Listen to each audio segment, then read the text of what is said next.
নমস্কাৰ এটা নতুন ভিডিঅ'লৈ আপোনালোকক পুনৰবাৰ স্বাগতম জনাইছো আশা কৰোঁ আপোনালোক সকলো ভালে কুশলে আছে আৰু আপোনালোকৰ আশীৰ্বাদত মই বৰ্তমান আজিৰ এই সময়লৈকে ভালে কুশলে আছো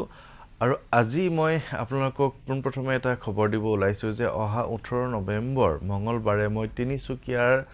লাইপুলিত থকা বিবেকানন্দ কেন্দ্ৰ বিদ্যালয়ত উপস্থিত থাকিম তেওঁলোকে এক বিশেষ ধৰ্মীয় অনুষ্ঠান আয়োজন কৰিছে বিদ্যালয়খনৰ ছাত্ৰ ছাত্ৰীৰ সৈতে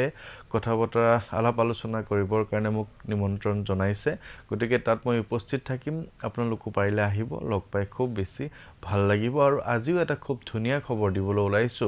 কাৰণ যোৱাকালি যেটো খবৰ দিছিলো যে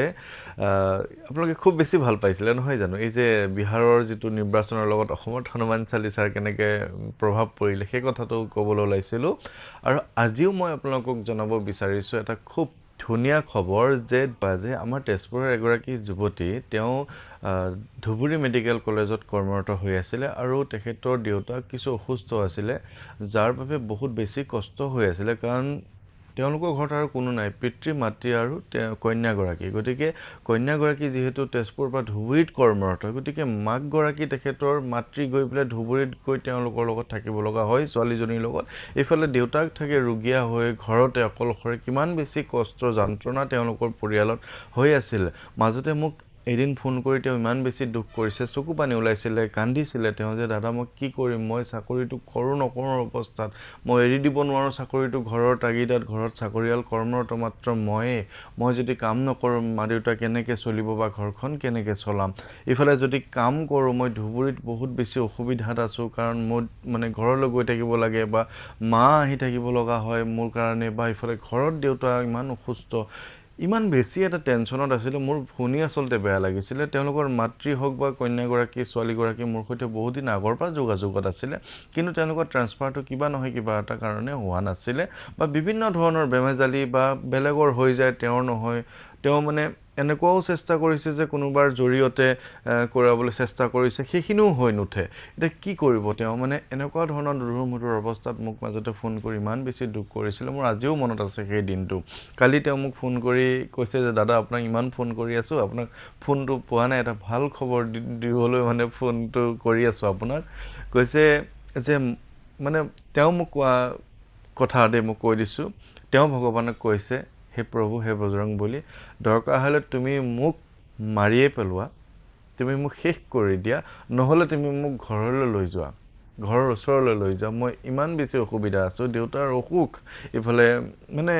চাকৰি তাগিদাত নাইট ডিউটি কৰে আকৌ বিভিন্ন ধৰণৰ সমস্যা তেজপুৰৰ পৰা ধুবুৰীত আছিল ধুবুৰী বেয়া ঠাই নহয় মই গৈছো ধুবুৰী ভাল ঠাই কিন্তু তেজপুৰৰ পৰা যথেষ্ট দূৰ দেউতাক মাকৰ অসুখ বুলি ক'লে অকল কন্যাগৰাকী আহিবলৈ বা তেওঁৰ কিবা এটা অসুখ হৈছে বুলি ক'লে ইয়াৰ পৰা কোনোবা এজন যাবলৈ বহুত বেছি কষ্ট গতিকে তেওঁ মোক কৈছে যে ইমান বেছি মানে তেওঁ ফুৰ্তি কৰি কৈছে যে মই এনেকৈ ধৰণে ভগৱানক ক'ব লগা হৈছিল মই বাধ্য হৈ গৈছিল কিন্তু এনেকুৱা হৈছিল যে লিষ্ট ওলাই আছে মোৰ নামটো নোলাই ট্ৰান্সফাৰ লিষ্ট ওলাইছে কোনোবাই ক'বাত পাইছে মোৰ নামটো নোলাই এটা এদিন মানে মই ভগৱানক কেৱল চালিচা পাঠ কৰিছো আৰু ভগৱানক কৈছো হে প্ৰভু আজি যাতে মোৰ ট্ৰান্সফাৰটো ওলাই যেনে তেনে যাতে সেই ট্ৰান্সফাৰটো মোক কৰি দিয়া যেনে তেনে হে প্ৰভু তেনে ধৰণে তেওঁ ভগৱানক প্ৰাৰ্থনা কৰিছে তুমি আজিয়ে কৰি দিয়া যি কৰি দিয়া তাৰ পিছত বোলে কিছু সময় পিছতে তেওঁ ফোন এটা আহিছে অফিচৰ পৰা ফোন এটা আহি পেলাই কৈছে যে তুমি ক'ত আছা তেতিয়া তেওঁ কৈছে যে মইতো ডিউটি কৰি আহিছো এইমাত্ৰ তাৰ পিছত কৈছে যে তোমাৰ এটা ভাল খবৰ আছে তোমাৰ ট্ৰান্সফাৰ হৈছে তেতিয়া তাই মানে ছোৱালীজনীয়ে কৈছে যে ক'ত ট্ৰান্সফাৰ হৈছে কৈছে তুমি আহা মোৰ অফিচলৈ গতিকে সেই কৰ্মচাৰীজনৰ যিজন মানে ক্লাৰ্কজনৰ অফিচলৈ গৈছে ক্লাৰ্কজনে বোলে তেখেতৰ ট্ৰান্সফাৰ খনে মানে উলিয়াই আছে কম্পিউটাৰত আৰু চাইছে যে ট্ৰান্সফাৰ হৈছে তেওঁৰ তেজপুৰ মেডিকেল কলেজলৈ যি ঘৰৰ পৰা মাত্ৰ 6-7 বা 10 কিলোমিটাৰ ভিতৰতে তেওঁ কামটো ট্ৰান্সফাৰ হ'ল গতিকে তেওঁ কৈছিল যে ভগৱানক যে হয় মোক মানে লৈ যোৱা তোমাৰ ওচৰলৈ নহলে মোক ঘৰৰ ওচৰলৈ লৈ যোৱা গতিকে ইমান বেছি শক্তি আছে ভগৱানৰ আৰু যেই দিনা তেওঁ কৈছে ভগৱানক যে আজিয়ে কৰি দিব লাগিব আৰু সেই দিনাই তেওঁ দিছে আৰু এটা কথা মনত ৰাখিব যে মহিলাসকলৰ কাৰণে হনুমানজী দাদা হিচাপে তেওঁ প্ৰাৰ্থনা কৰে বা নিজৰ মানে পিতৃ হিচাপে বহুতে কৰিব বিচাৰে বা বহুতে নিজৰ দাদা হিচাপে সেৱা প্ৰাৰ্থনা কৰি আহিছে আৰু নিজৰ ককায়েকক যেতিয়া কোনোবা এগৰাকীয়ে কৈছে যে আজিয়ে কৰি দিয়া তে আজিয়ে কৰি দিছে গতিকে এই কথাটোৱে মই ক'ব বিচাৰিছোঁ যে হনুমানজী